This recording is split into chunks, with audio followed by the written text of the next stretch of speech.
Fox News alert on an increasingly violent and deadly wave of anti-American protests washing over nearly a dozen Muslim countries today.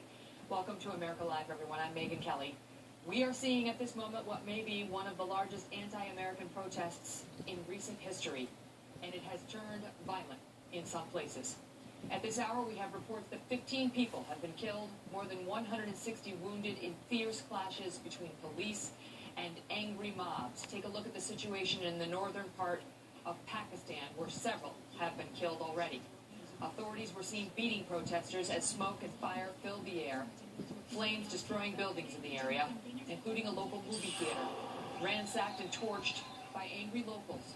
We are also hearing that the government there temporarily blocked cell phone service in major cities to prevent terrorists from using phones to detonate bombs. Thousands also taken to the streets in Iraq. Some in the crowd, members of an Iranian-backed Hezbollah group, vowing to harass American firms investing in oil there. Other protesters stepping on Israeli and American flags before setting them on fire. It's been the theme of the past week and a half. That's just a little of what we're seeing today from places like Pakistan and Iraq, but also Indonesia now, where the U.S. closed its diplomatic missions.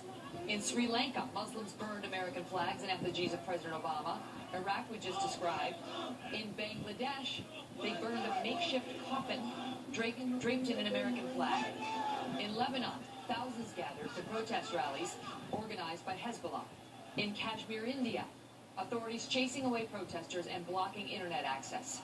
In Nigeria, several thousand taking to the streets, crying death to America. Can you believe this? In Malaysia, U.S. citizens told to avoid areas near the American embassy.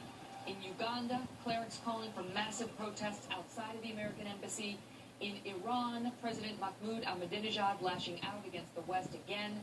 And in Denmark, they are gearing up for demonstrations planned near the U.S. embassy later tonight. Have you been hearing about this on all the news channels? Rick Leventhal covering it all live in our Mideast Bureau in Jerusalem. Rick? And Megyn, there was plenty of advance warning that things could get ugly today, prompting a wave of closures of embassies, consulates, and missions in several countries. American, French, and other Western embassies shutting down in Indonesia, Nigeria, Malaysia, India, and others. In Pakistan, the government called for peaceful protests on this national holiday, but angry crowds tore, stomped, and burned American flags on what was supposed to be Love for Profit Day. The violence raging in several cities. Protesters threw rocks and in some cases fired weapons at police, who returned fire with tear gas and bullets. In Peshawar, demonstrators ransacked and set fire to movie theaters and other buildings. At least 15 people were killed, including a driver for a local TV station. Dozens were injured. In Karachi, a huge city to the south, it got even worse. Police and protesters exchanging fire. At least a dozen were killed. Nearly 100 injured there. More movie theaters were torched, along with banks, stores, and police vans. And in the capital city of Islamabad, police clashed with more than 10,000 demonstrators in several neighborhoods, including an upscale area near the U.S. Embassy, where police fired tear gas to keep those crowds back. And as you mentioned, Megyn, these protests continuing in numerous other countries. In many cases, the demonstrators are calling for punishment, including death, for anyone associated with that anti-Muslim video on the web. Megyn? Unbelievable. Rick, thank you.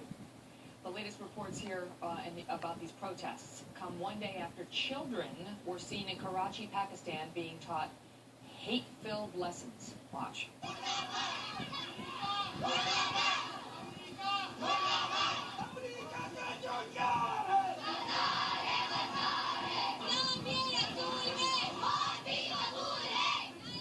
That's Pakistan. An ally, technically. Little school children holding signs repeating after an adult with slogans like, "Death to America," "Any friend of America is a traitor," "Punish the blasphemer," and "Death is acceptable in saving the honor of the prophet." Look at this. We got bigger problems than school children being told who to vote for in this election, folks. These kids appear to be between the ages of 6 and 8. There did not appear to be any parents there, just a few teachers. We understand Pakistani parents are not informed of every event organized by a school, so no way of knowing whether they would approve of this, but it certainly looks like it's par for the course over in Pakistan today. Unbelievable. President Obama, Secretary of State Hillary Clinton now being featured Elsewhere in Pakistan, in a television ad denouncing the anti-Islam video clip that is being blamed for protests overseas. Since our founding, the United States has been a nation that respects all faiths. We reject all efforts to denigrate the religious beliefs of others. So who put up that ad, which cost about $70,000? You did. U.S. taxpayers are paying for this ad to air in Pakistan. Why? Well, we'll take a look at the critics who are questioning why American taxpayers are bankrolling this ad that essentially denounces free speech.